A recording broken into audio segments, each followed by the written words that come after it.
Welcome back. नए साल में प्रधानमंत्री मोदी ने देश के लोगों को बड़ी सौगात दी है। पीएम मोदी ने केवड़िया के लिए एक साथ आज 8 नई ट्रेनों को हरी झंडी दिखाई। इस तोहफे के साथ सरदार पटेल की 182 मीटर ऊंची प्रतिमा, स्टैच्यू ऑफ यूनिटी और केवड़िया की खूबसूरती को देखना अब टूरिस्ट्स के लिए और ज्यादा आसान हो जाएगा। इस मौके पर मोदी ने कहा कि अब स्टैच्यू ऑफ लिबर्टी से ज्यादा लोग स्टैच्यू ऑफ यूनिटी को देखने के लिए पहुंच रहे हैं।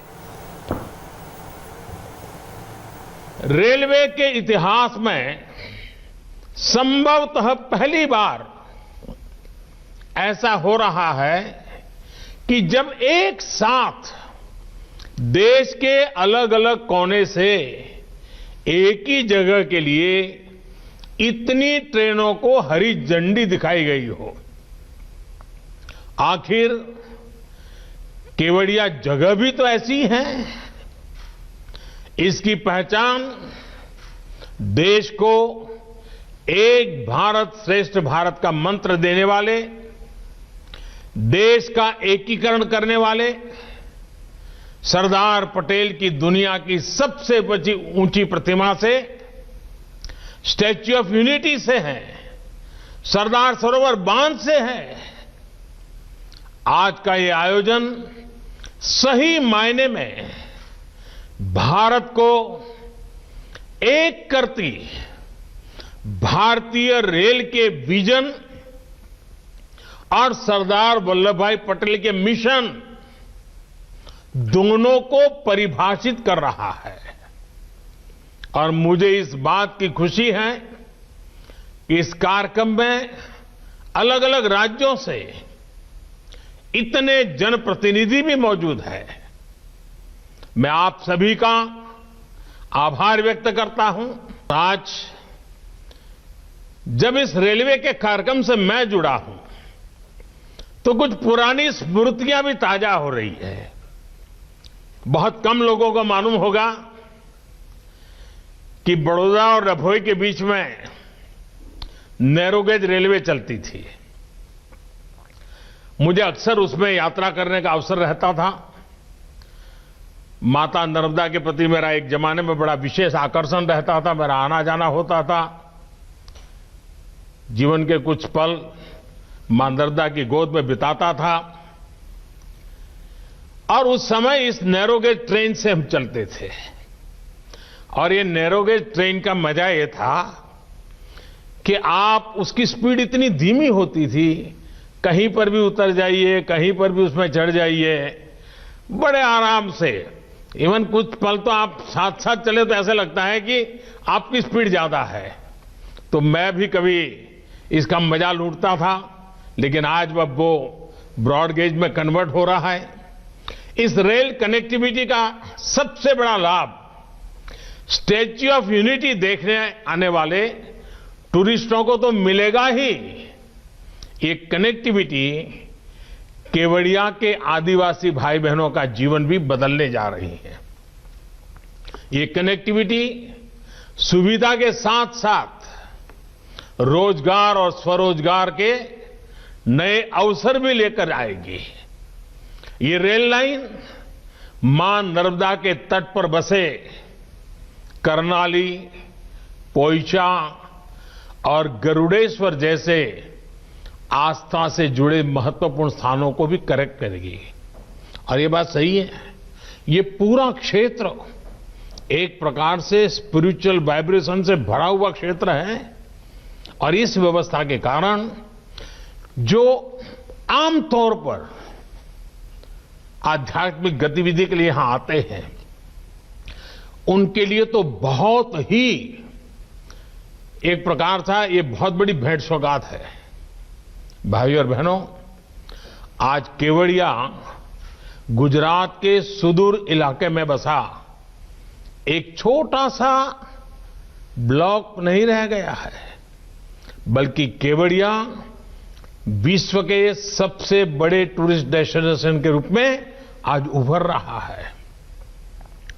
स्टैच्यू ऑफ यूनिटी देखने के लिए अब स्टैच्यू ऑफ लिबर्टी से भी ज्यादा टूरिस्ट पहुंचने लगे हैं।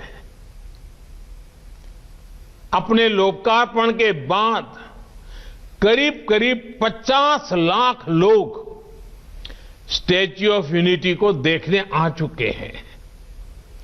कोरोना में महीनों तक सब कुछ बंद रहने के बाद अब एक बार फिर केवड़िया में आने वाले टूरिस्टों की संख्या तेजी से बढ़ रही है।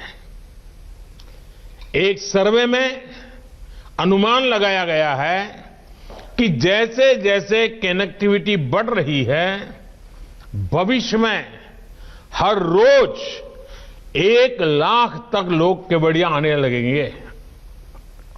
साथियों, छोटा सा खूबसूरत केवड़िया इस बात का बेहतरीन उदाहरण है कि कैसे प्लान तरीके से पर्यावरण की रक्षा करते हुए इकोनॉमी और इकोलॉजी दोनों का तेजी से विकास किया जा सकता है।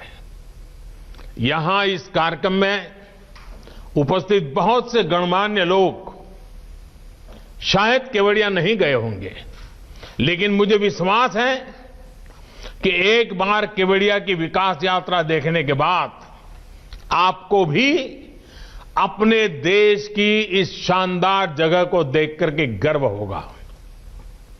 साथियों, मुझे याद है जब शुरू में केवड़िया को दुनिया का बेहतरीन फैमिली टूरिस्ट डेस्टिनेशन बनाने की बात की जाती थी, तो लोगों को यह सपना ही लगता था।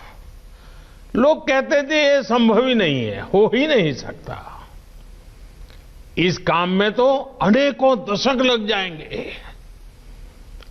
खैर, पुराने अनुभव के आधार पर उनकी बातों में तर्क भी था।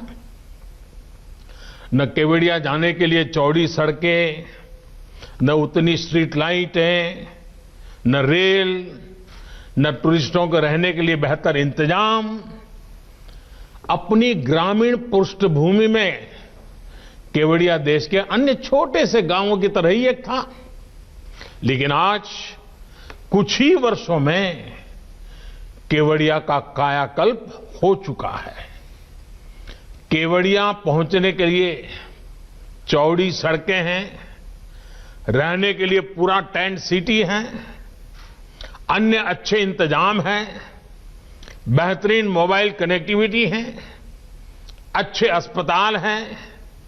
कुछ दिन पहले सी प्लेन की सुविधा शुरू हुई है और आज देश के इतने सारे रेल रूट से केवड़िया एक साथ जुड़ गया है। ये शहर एक तरह से कंप्लीट फैमिली पैकेज के रूप में सेवाएं दे रहा है। स्टैच्यू ऑफ यूनिटी और सरदार सरोवर बांध की भव्यता, उनकी विशालता का एहसास आप केवड़िया पहुंचकर ही कर सकते हैं। अब यहां सैकड़ों एकड़ में फैला सरदार पटेल जूलॉजिकल पार्क है, जंगल सफारी है। एक तरफ आयुर्वेद और योग पर आधारित आरोग्य वन है, तो दूसरी तरफ पोषण पार्क है। रात में जगमगाता ग्लो गार्डन है, तो दिन में देखने के लिए कैक्टस गार्डन और बटरफ्लाई गार्डन है। टूरिस्टों को घुमाने के लिए एकता क्रूज है, तो दूसरी तरफ नौजवानों को साहस दिखाने के लिए राफ्टिंग का भी इंतजाम है। यानी बच्चे हो, युवा हो या बुजुर्ग, सभी के लिए है, बहुत कुछ है। बढ़ते हुए पर्यटन के कारण यहां के आदिवासी युवाओं को रोजगार मिल रहा है। यहां के लोगों के जीवन में तेजी से आधुनिक सुविधाएं पहुंच रही है। कोई मैनेजर बन गया है, कोई कैफे ओनर बन गया है, कोई गाइड का काम करने लगा है। मुझे याद है जब मैं जूलॉजिकल पार्क में पक्षियों के लिए विशेष एवेरी डॉम गया था, तो वहां एक स्थानीय महिला गाइड ने बहुत विस्तार से मुझे जानकारी दी थी इसके अलावा केवड़िया की स्थानीय महिलाएं, उनको हैंडीक्राफ्ट के लिए बनाए गए विशेष एकता मॉल में अपने सामान की बिक्री का मौका मिल रहा है। मुझे बताया गया है कि केवड़िया के आदिवासी गांवों में 200 से ज्यादा रूम्स की पहचान करके उन्हें टूरिस्ट के होम स्टे के तौर पर विकसित किया जा रहा है। भाइयों और बहनों, केवड़िया में जो रेलवे स्टेशन भी बनाया गया है, उसमें भी सुविधा के साथ साथ टूरिज्म का ध्यान रखा गया है। यहां ट्राइबल आर्ट गैलरी और एक व्यूइंग गैलरी भी बनाई जा रही है। इस व्यूइंग गैलरी से पर्यटक स्टैच्यू ऑफ यूनिटी को देख पाएंगे। साथियों, इस प्रकार के लक्ष्य केंद्रित प्रयास भारतीय रेल के बदलते स्वरूप का भी प्रमाण है। भारतीय रेल पारंपरिक सवारी और मालगाड़ी वाली अपनी भूमिका निभाने के साथ ही हमारे प्रमुख टूरिस्ट और आस्था के जुड़े सर्किट को भी सीधी कनेक्टिविटी दे रही है। अब तो अनेक रूट्स पर विस्टाडोम वाले कोचेज भारतीय रेल की यात्रा को और आकर्षक बनाने वाले हैं। अहमदाबाद केवड़िया जनशताब्दी एक्सप्रेस भी उन ट्रेनों में से होगी जिसमें विस्टाडोम कोच की सुविधा मिलेगी। साथियों, बीते वर्षों में देश के रेल इंफ्रास्ट्रक्चर को आधुनिक बनाने के लिए जितना काम हुआ है, वो वाकई अभूतपूर्व है। आजादी के बाद हमारी ज्यादातर ऊर्जा पहले से जो रेल व्यवस्था थी, उसको ठीक ठाक करने या सुधारने में ही लगी रही। उस दौरान नई सोच और नई टेक्नोलॉजी पर फोकस कम ही रहा। ये अप्रोच बदली जानी बहुत जरूरी थी और इसलिए बीते सालों में देश में रेलवे के पूरे तंत्र में व्यापक बदलाव करने के लिए काम किया। ये काम सिर्फ बजट बढ़ाना, घटाना, नई ट्रेनों की घोषणाएं करना, यहां तक सीमित नहीं रहा। ये परिवर्तन अनेक मोर्चों पर एक साथ हुआ है। अब जैसे केवड़िया का रेल से कनेक्ट करने वाले इस प्रोजेक्ट का ही उदाहरण देखें, तो इसके निर्माण में, जैसे अभी वीडियो में बताया गया था, मौसम ने, कोरोना की महामारी ने अनेक प्रकार की बाधाएं आई, लेकिन रिकॉर्ड समय में इसका काम पूरा किया गया। और जिस नई निर्माण टेक्नोलॉजी का इस्तेमाल अब रेलवे कर रही है, उसने इसमें बहुत मदद की है। इस दौरान ट्रैक से लेकर पुलों के निर्माण तक नई तकनीक पर फोकस किया गया। स्थानीय स्तर पर उपलब्ध संसाधनों का उपयोग किया गया। सिग्नलिंग के काम को तेज करने के लिए वर्चुअल मोड के जरिए टेस्ट किए गए, जबकि पहले की अगर स्थितियों में ऐसी रुकावटें आने पर अक्सर ऐसे प्रोजेक्ट लटक जाते थे। साथियों, डेडिकेटेड फ्रेट कॉरिडोर का प्रोजेक्ट भी हमारे देश में पहले जो तौर तरीके चल रहे थे, उसका एक उदाहरण ही मान लीजिए। पूर्वी और पश्चिमी डेडिकेटेड फ्रेट कॉरिडोर के एक बड़े सेक्शन का लोकार्पण कुछ ही दिन पहले मुझे करने का मौका मिला।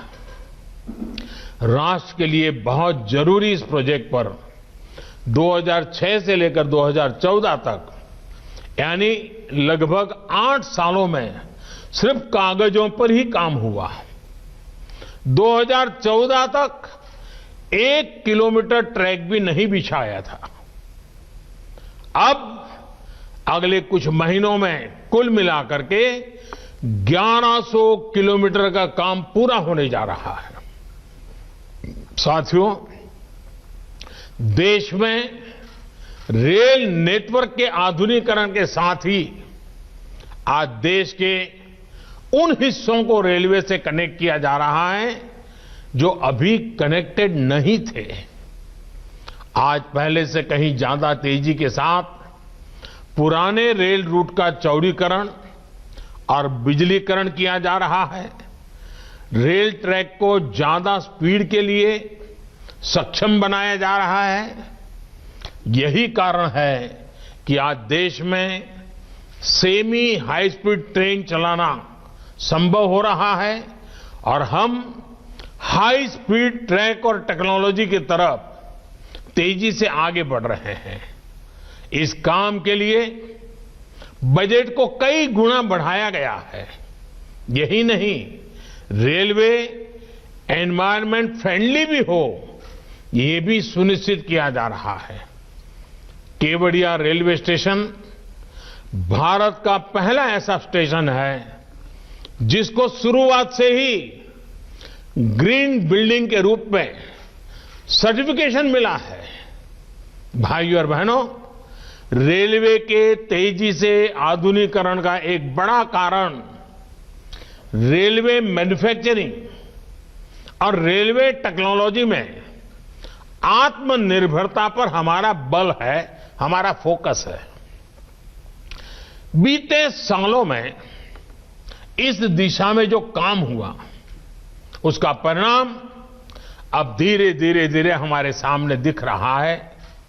अब सोचिए, अगर हम भारत में हाई हॉर्स पावर के इलेक्ट्रिक लोकोमोटिव नहीं बनाते तो क्या दुनिया की पहली double stack long haul container train क्या भारत चला पाता?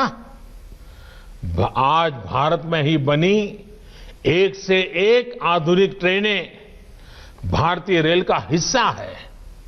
भाइयों और बहनों, आज जब भारतीय रेल के ट्रांसफॉर्मेशन की तरफ हम आगे बढ़ रहे हैं तो highly skilled specialist man power और प्रोफेशनल्स भी बहुत जरूरी है। वडोदरा में भारत की पहली डीम्ड रेलवे यूनिवर्सिटी की स्थापना के पीछे यही मकसद है। रेलवे के लिए इस प्रकार का उच्च संस्थान बनाने वाला भारत दुनिया के गिने चुने देशों में से एक है।